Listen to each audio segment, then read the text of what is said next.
حضور نبی رحمت صلی اللہ علیہ وآلہ وسلم نے ارشاد فرمایا، ما من مولود الا یولد علی الفطرہ فابواہ یہودانہ او ینصرانہ او یمجسانہ او کما قال النبی صلی اللہ علیہ وآلہ وسلم۔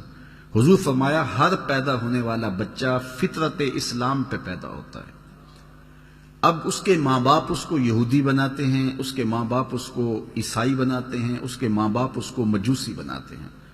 تو گھر کا ماحول بچے کی ذہن سازی کرتا ہے، تو وہ فطرتاً مسلمان پیدا ہوا ہے، اس کی طبع کے اندر اسلام رکھا گیا تھا۔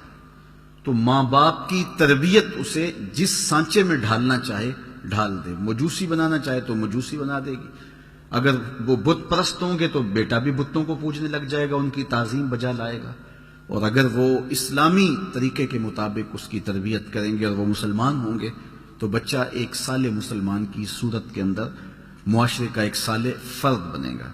اس لیے بچے کی تربیت کا جوہر ماں باپ کے ہاتھ میں ہے، اور اس میں پہلی درسگاہ ماں کی گود ہے۔ ماں سے بچہ سیکھتا ہے، یہ بات ذہن میں رکھیے گا کہ بچہ سن کر عمل کرنے سے زیادہ دیکھ کر کے نقل کرنے میں زیادہ دلچسپی لیتا ہے۔ وہ ماں باپ کے کردار کو سیکھتا ہے، اس لیے ماں باپ کو اپنے کردار کو اتنا پاکیزہ رکھنا چاہیے کہ بچے اس پاکیزہ ماحول میں پرورش پائیں۔ بہت سارے لوگ آ کے ہمیں کہتے ہیں کہ جناب اس کے لیے دعا کیجئے کہ یہ نماز نہیں پڑھتا، تو میں پوچھتا ہوں جناب آپ پڑھتے ہیں؟ تو وہ کہتا ہے ہاں میں تو نہیں پڑھتا، یہ تو پڑھے۔ تو میں کہتا ہوں یہ کیوں پڑھے؟ تو اگرچہ یہ ہر شخص کی آرزو ہے کہ میری اولاد نیک ہو، ایک چور بھی ایک آرزو رکھتا ہے کہ میری اولاد اللہ کی ولی بنے، لیکن ایسا نہیں ہوتا۔ جو ضابطہ ہے عمومی طور پہ وہ یہی ہے کہ جس طرح کے ماں باپ ہوتے ہیں اس طرح کی اولاد ہوتی ہے۔ الولد سر لابیہ، جو اولاد ہوتی ہے وہ والدین کا راز ہوتی ہے۔ یہ کبھی کبھی ہوتا ہے کہ نیکوکاروں کی اولاد بھی بری ہو جاتی ہے اور بروں کی اولاد بعض اوقات اچھی ہو جاتی ہے، لیکن یہ قاعدہ نہیں ہے۔ قاعدہ یہ ہے کہ اچھوں کی اولاد اچھی ہوتی ہے، اچھی تربیت کے ماحول میں پلنے والے بچے صالح ہوتے ہیں، اور برے ماحول میں پرورش پانے والے بچے برے ہوتے ہیں۔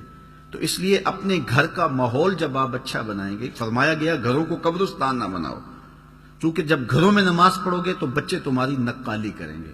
امام غزالی کا بھی قول میں نے آپ کے سامنے رکھا کہ ہر عمل پہلے ریا ہوتا ہے، پھر عادت بنتی ہے اور پھر عبادت بنتی ہے۔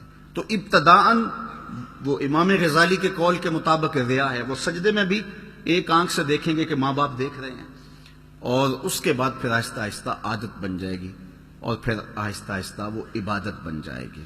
اور یہ بات ذہن میں رہے کہ جو بچے بچپن میں نیک عمل کرتے ہیں، بلوغت کے بعد احکام شریعہ کا نفاذ ہوتا ہے، لیکن جو بچے بچپن میں صالح اور نیک عمل کرتے ہیں ان کا ثواب ماں باپ کے نامہ اعمال میں لکھا جاتا ہے۔ تو دوسری بات کہ اس عمر کی پختگی ساری زندگی ساتھ دیتی ہے۔ تو 7 سال کی عمر میں ہی بچوں کو نماز کی تلقین کی گئی، اور 10 سال کی عمر میں اگر وہ نماز نہ پڑھے تو ان کو سختی کرنے کا کہا گیا۔ ماں باپ اولاد کی صالح تربیت کے حوالے سے بنیادی نقطہ یہ سمجھیں کہ ان کو اگر رزق حلال کھلائیں گے تو پھر ان کی طبع میں خون میں صالحیت پیدا ہوگا۔ جب اولاد کو حرام کھلایا جائے گا تو اس کے اثرات بد ظاہر ہوں گے، اور آپ کی محنت کوشش کے باوجود بھی وہ سدھر نہیں پائیں گے، اس لیے کہ آپ نے ان کو لقمہ حلال نہیں کھلایا۔ تو اپنی اولاد کو رزق حلال کھلائیں، بلکہ انہیں مشکوک رزق سے بھی بچائیں۔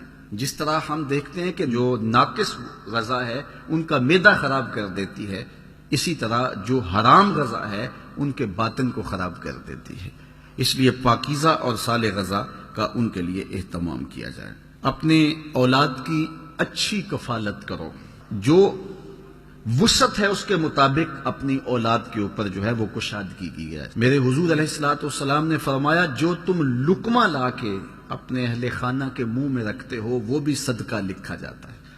تو اپنی اولاد کے اوپر کشادگی کے ساتھ خرچ کرنا چاہیے، اور انہیں کشادگی بھی دینی چاہیے، لیکن انہیں قناعت اور توکل بھی سکھانا چاہیے۔